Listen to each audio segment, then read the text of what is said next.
संचालित को इंग्लिश में ऑपरेट कहते हैं। विद्रोह को इंग्लिश में रिबेलियन कहते हैं। आंदोलन को इंग्लिश में प्रोटेस्ट कहते हैं।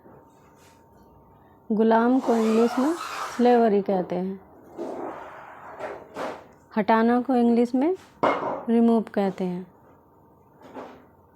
तरक्की को इंग्लिश में प्रोग्रेस कहते हैं। दर्पण को इंग्लिश में मिरर कहते हैं। सिंदूर को इंग्लिश में वर्मिलियन कहते हैं। लत को इंग्लिश में एडिक्शन कहते हैं। प्रतिभाशाली को इंग्लिश में ब्रिलियंट कहते हैं। दोहराना को इंग्लिश में रिपीट कहते हैं। कार्यालय को इंग्लिश में ऑफिस कहते हैं। जनसंख्या को इंग्लिश में पॉपुलेशन कहते हैं। नतीजा को इंग्लिश में रिजल्ट कहते हैं। भावना को इंग्लिश में इमोशन कहते हैं। चुनौती को इंग्लिश में चैलेंज कहते हैं। घोषित को इंग्लिश में डिक्लेयर कहते हैं। विक्रेता को इंग्लिश में डीलर कहते हैं। श्रेणी को इंग्लिश में कैटेगरी कहते हैं। क्षमता को इंग्लिश में कैपेबिलिटी कहते हैं।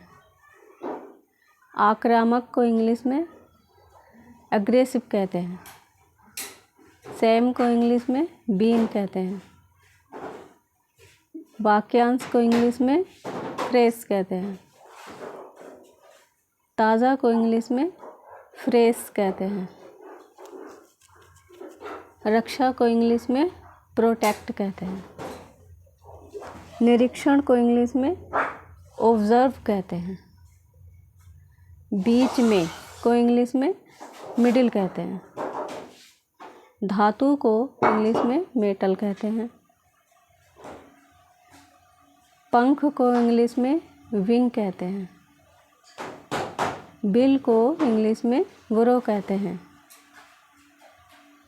खोल या सुरक्षा कवच को इंग्लिश में शेल कहते हैं। प्रधान को इंग्लिश में चीफ कहते हैं। सुरक्षा को इंग्लिश में सिक्योरिटी कहते हैं। समस्त को इंग्लिश में होल कहते हैं। उपयोगी को इंग्लिश में हेल्पफुल कहते हैं। विशेष को इंग्लिश में सर्टेन कहते हैं। नटखट को इंग्लिश में नोटी कहते हैं। समीप को इंग्लिश में नियर बाई कहते हैं। घृणा को इंग्लिश में हेट कहते हैं। अजनबी को इंग्लिश में स्ट्रेंजर कहते हैं। वार्षिक को इंग्लिश में एनुअल कहते हैं। जिंदा को इंग्लिश में अलाइव कहते हैं। निर्दयी को इंग्लिश में क्रूएल कहते हैं। प्यारा या प्यारी को इंग्लिश में अडोरेबल कहते हैं। नाजुक को इंग्लिश में फ्रेजिल कहते हैं। मिलनसार को इंग्लिश में फ्रेंडली कहते हैं। चेतावनी को इंग्लिश में अलर्ट कहते हैं। अभ्यास को इंग्लिश में प्रैक्टिस कहते हैं। मोटी को इंग्लिश में थिक कहते हैं। मेरा को इंग्लिश में माइन कहते हैं। सलाहकार को इंग्लिश में एडवाइज़र कहते हैं। शयन कक्ष को इंग्लिश में बेडरूम कहते हैं। दूल्हा को इंग्लिश में ग्रूम कहते हैं। युद्ध को इंग्लिश में बैटल कहते हैं। कोमल को इंग्लिश में जेंटल कहते हैं। प्रमुख को इंग्लिश में मेजर कहते हैं। प्रवेश करना को इंग्लिश में एंटर कहते हैं। बांधना को इंग्लिश में टाई कहते हैं। प्रमुख को इंग्लिश में चीफ कहते हैं। जल्दी करें को इंग्लिश में हरी अप कहते हैं। मालिक को इंग्लिश में मास्टर कहते हैं। ग्रह को इंग्लिश में प्लेनेट कहते हैं। पहुंचना को इंग्लिश में अराइव कहते हैं। गुलाब को इंग्लिश में रोज़ कहते हैं। माता पिता को इंग्लिश में पेरेंट्स कहते हैं। रास्ता को इंग्लिश में ट्रैक कहते हैं। उठाना को इंग्लिश में लिफ्ट कहते हैं।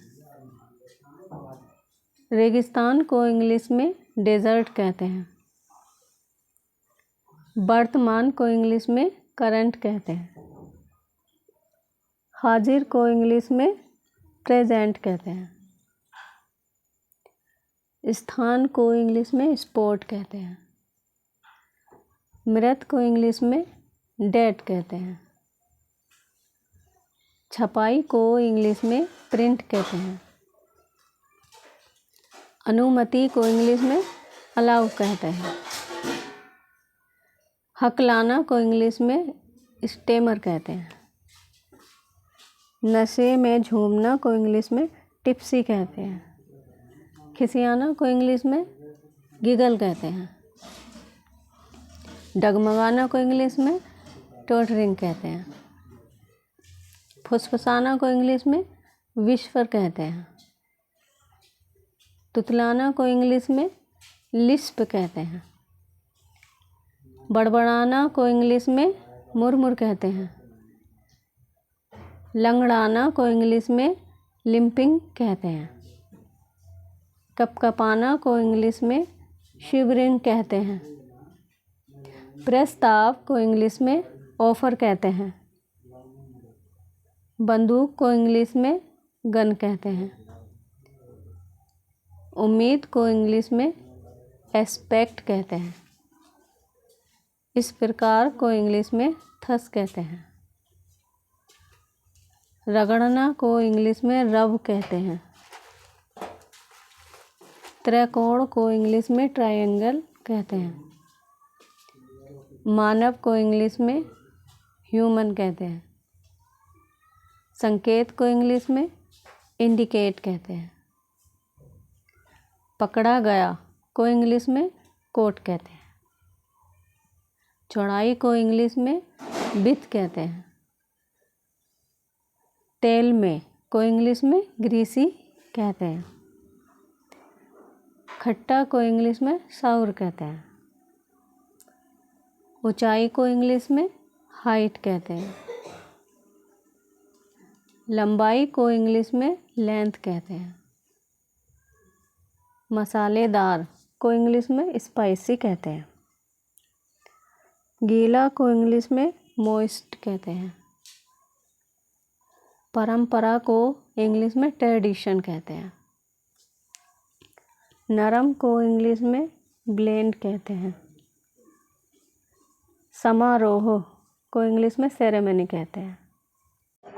विवाह को इंग्लिश में मैट्रिमोनी कहते हैं।